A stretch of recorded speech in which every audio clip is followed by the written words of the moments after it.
O estudo da Bíblia. Não é raro ouvir de um determinado grupo religioso dizer que a comida servida na igreja deles é melhor porque sai na hora, pois lá Deus fala pela boca dos seus ministros, enquanto que a dos outros é comida fria, pois seu ministro precisa ficar estudando a Bíblia para poder lhes falar. A verdade é que, resguardadas as devidas proporções, o culto dessa denominação se parece mais uma reunião de adivinhos do que um culto de louvor e adoração a Deus. Seus membros ficam esperando que Deus abra a boca do ministro e fale através dela, muito parecido com o Espiritismo. Dessa maneira, ficam esperando soluções imediatistas de seus líderes. Muitos costumam abrir a Bíblia aleatoriamente, e no texto sorteado é feito um breve comentário. Entendemos agora porque determinados membros dessa denominação, dentre outros motivos, não estudam a Bíblia, pois é mais fácil ouvir instantaneamente o que já se deseja ouvir do que ir meditar e estudar na lei do Senhor, a Bíblia, e extrair dela os sábios conselhos para os problemas do nosso dia a dia. Observamos o que a Bíblia diz quanto a isso. Examinais as Escrituras, porque julgais ter nelas a vida eterna. E são elas que dão testemunho de mim. João, capítulo 5, verso 39. Até que eu vá, aplica-te à leitura, à exortação e ao ensino. 1 a Timóteo, capítulo 4, verso 13. Quando vieres, traze a capa que deixei em Troade, em casa de Carpo, e os livros, especialmente os pergaminhos. 2 a Timóteo, capítulo 4, verso 13. Procura apresentar-te diante de Deus aprovado, como obreiro que não tem de que se envergonhar, que maneja bem a palavra da verdade. 2 a Timóteo, capítulo 2, verso 15. Antes, tem seu prazer na lei do Senhor, e na sua lei, a Bíblia, medita, estuda, lê, de dia e noite. Salmo, capítulo 1, verso 2. Buscai no livro do Senhor e lede. Isaías, capítulo 34, verso 16. Não se aparte da tua boca o livro desta lei.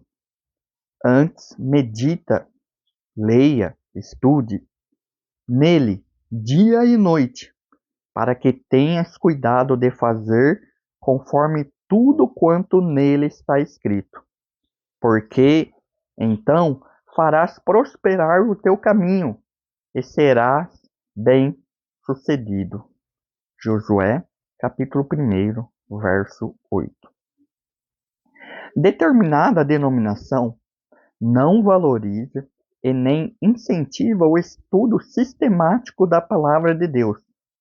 Pelo contrário, ensinam que o cristão não precisa estudar a Bíblia, pois na hora certa o Espírito Santo inspirará o crente.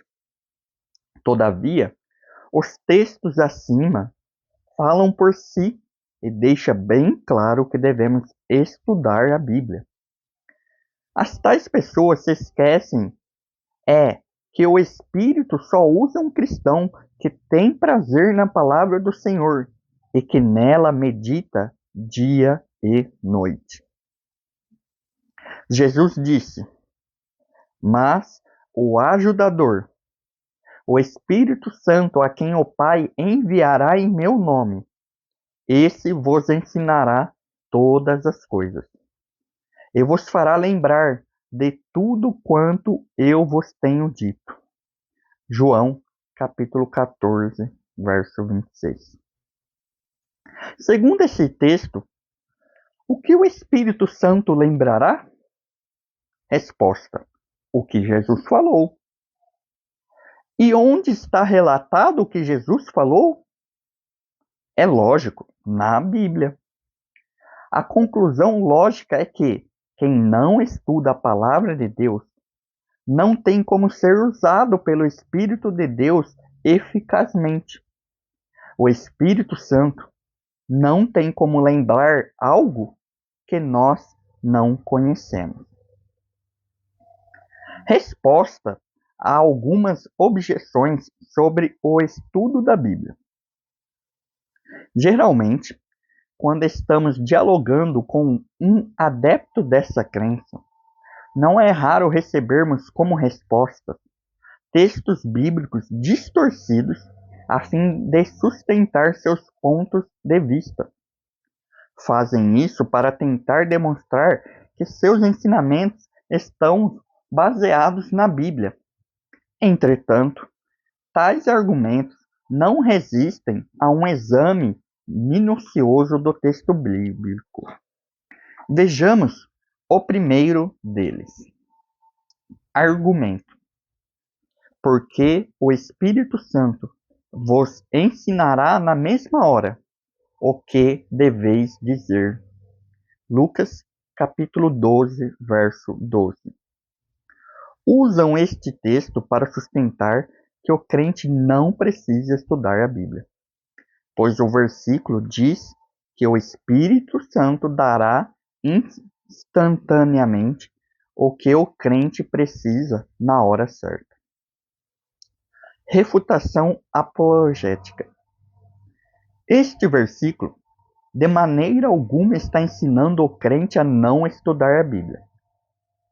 Na verdade, ele está dentro de um contexto onde Jesus incentiva seus discípulos a confiarem em Deus nas horas de tribulação perante os tribunais de julgamento. É só lermos os versos acima, começando pelo versículo 4. Isto se cumpriu integralmente na vida dos apóstolos. Por exemplo, em Atos capítulo 4 e capítulo 5, verso 27 em diante. E no capítulo 22, verso 30. No capítulo 23 e capítulo 24. Nota-se em todos esses textos que a sabedoria com que falavam provinha, é claro, do Espírito Santo. No entanto, vemos que eles fazem citações de profecias do Velho Testamento, que, para uma pessoa que não estudasse as Escrituras, era uma tarefa quase impossível devido ao manuseio do livro da lei, que era bem diferente das nossas Bíblias de hoje, divididas em capítulos e versículos.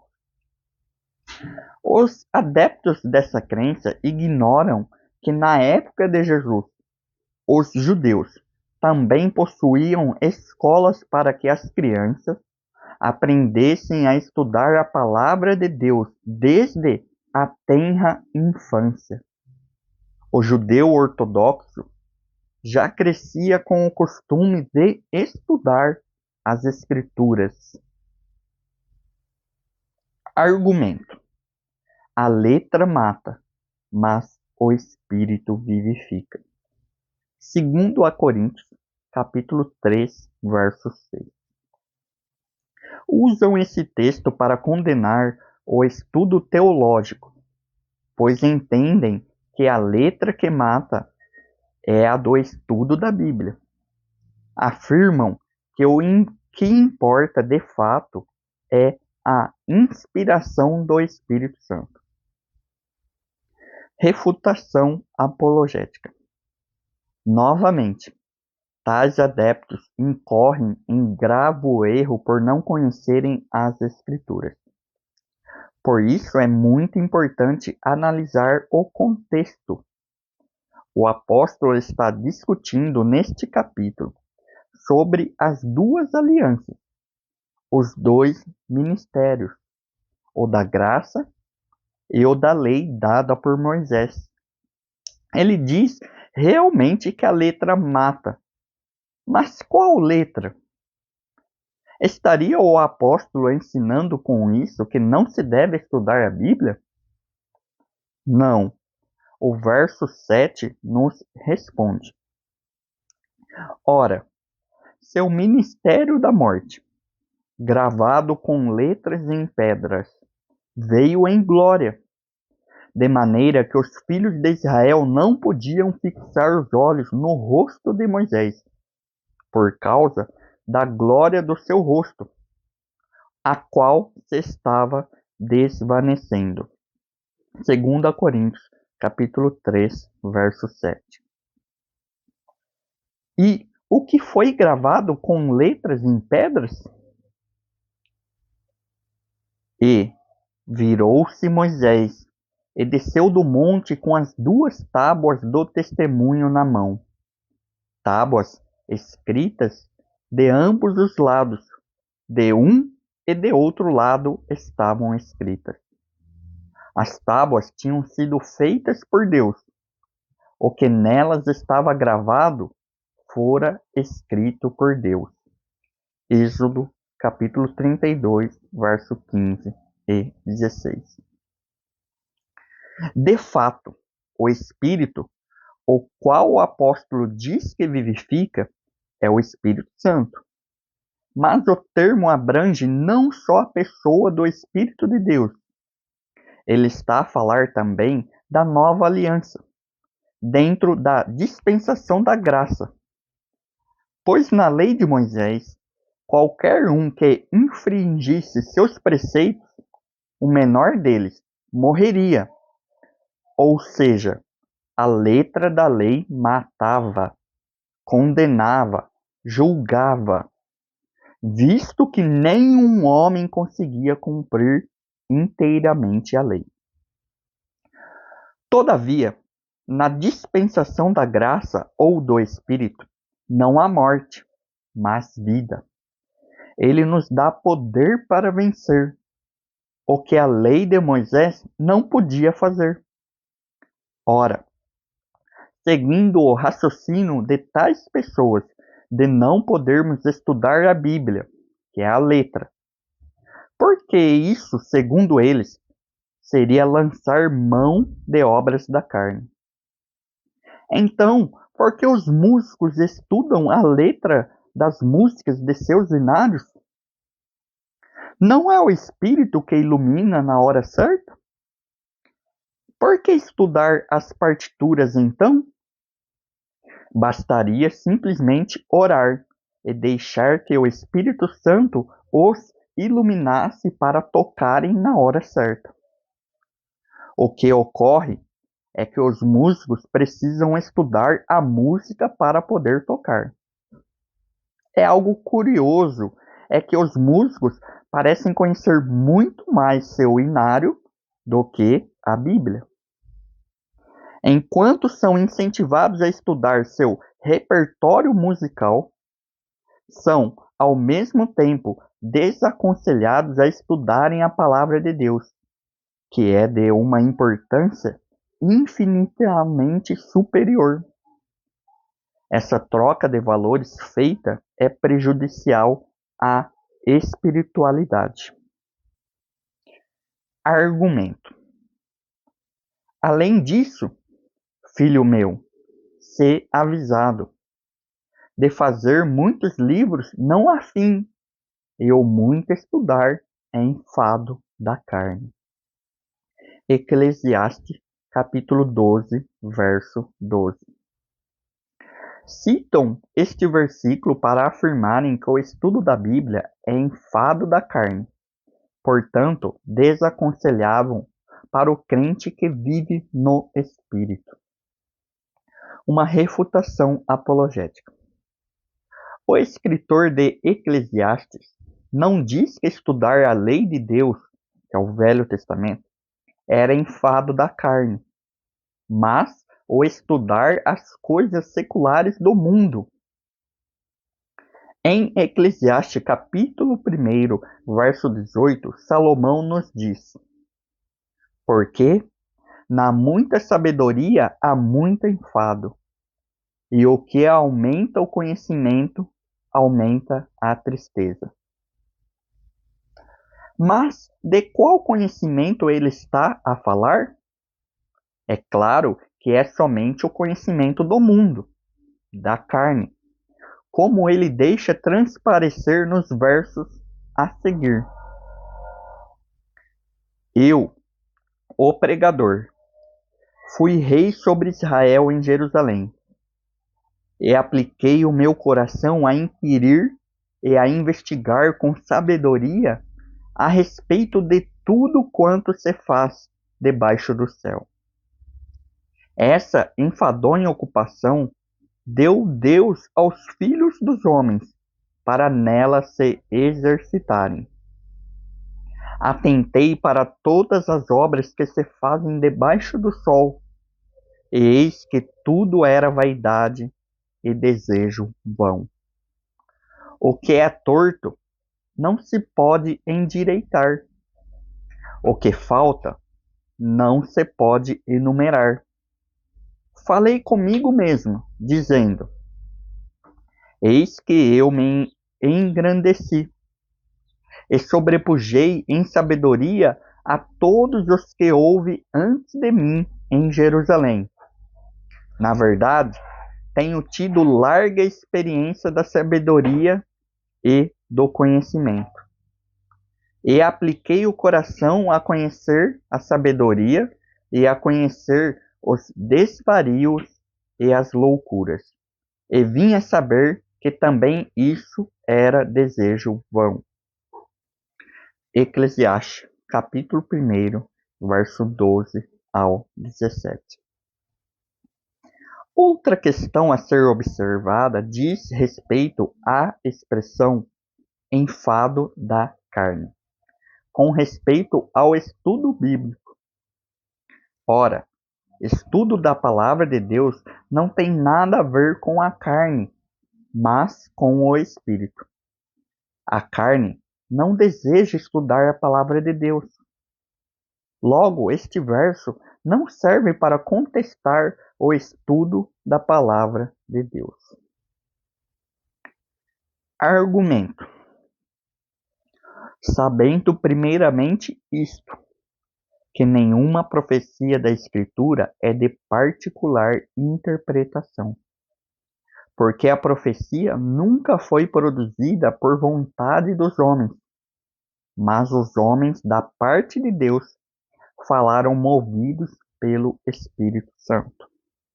Segunda carta de Pedro, capítulo 1, verso 19 ao 21. Usam este verso como prova de que a Bíblia não deve ser estudada ou interpretada particularmente. Refutação apologética. Uma observação superficial no texto já é o suficiente para mostrar que não se trata do exercício da hermenêutica sagrada, de interpretar versículos bíblicos, mas de profecias. Pedro diz que nenhuma profecia das Escrituras é de particular interpretação. Pedro aqui não está falando sobre o livre exame das Escrituras, mas sobre o processo pelo qual a Bíblia chegou até nós, ou seja, sua origem. Quem Pedro teria em mente neste verso? O leitor da Bíblia ou os profetas que a escreveram? É lógico que ele estava falando sobre os profetas.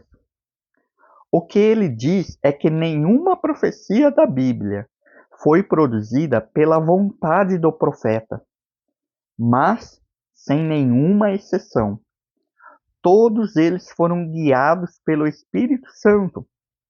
Embora escrita por homens, as profecias não tiveram origem neles, mas em Deus. Assim, em lugar de nos desencorajar de ler e entender a Bíblia para nós mesmos, este verso nos dá base para confiarmos na Bíblia completamente, pois no verso 19 ele diz: "E temos ainda mais firme a palavra profética, a qual bem fazeis em estar atentos, como a uma candeia que alumia em lugar escuro, até que o dia amanheça e a estrela da alva surja em vossos corações." Segundo carta de Pedro, capítulo 1, verso 19. Apesar de existir pontos difíceis na palavra de Deus, vemos em 2 Pedro, capítulo 3, verso 16, isto não nos deve desencorajar de estudarmos particularmente a Bíblia. Pelo contrário, sempre dependendo do Espírito Santo que nos guia a toda a verdade. Não falará de si mesmo, falará apenas o que ouvir. E lhes anunciará o que está por vir. João, capítulo 16, verso 13. Quanto a vocês, a unção que receberam dele permanece em vocês, e não precisam que alguém os ensine, mas com a unção dele recebida, que é verdadeira e não falsa, os ensina acerca de todas as coisas. Permaneçam nele como ele os ensinou. Primeira carta de João, capítulo 2, verso 27. Devemos continuamente lançar mão de todo instrumental teórico disponível nas ciências teológicas. Razões para estudarmos a Bíblia. Primeira, ela é o manual do crente na vida cristã e no trabalho do Senhor. O crente foi salvo para servir ao Senhor, porque somos criação de Deus, realizada em Cristo Jesus para fazermos boas obras, a qual Deus preparou de antemão para que nós as praticássemos. Efésios capítulo 2, verso 10. Sendo a Bíblia o livro-texto do cristão, é importantíssimo que este a maneje bem para o eficiente desempenho na missão de pregar o Evangelho, pois todos nós somos chamados para isso. Todo bom profissional sabe usar bem a sua ferramenta, e poderíamos dizer que todo bom crente deve manejar bem a sua Bíblia. Segundo, a palavra de Deus alimenta a nossa alma. Disse Jesus. Mas Jesus lhe respondeu: está escrito, nem só de pão viverá o homem, mas de toda a palavra que sai da boca de Deus. Mateus capítulo 4, verso 4. Terceiro, a palavra de Deus é a espada que o Espírito Santo usa. E a espada do Espírito, que é a palavra de Deus. Efésios capítulo 6, verso 17. Só através do estudo da Bíblia é que iremos conhecer a vontade de Deus para nossas vidas. Quem não estuda a Bíblia não sabe o que Deus quer para a sua vida, pois só nela encontramos a verdade.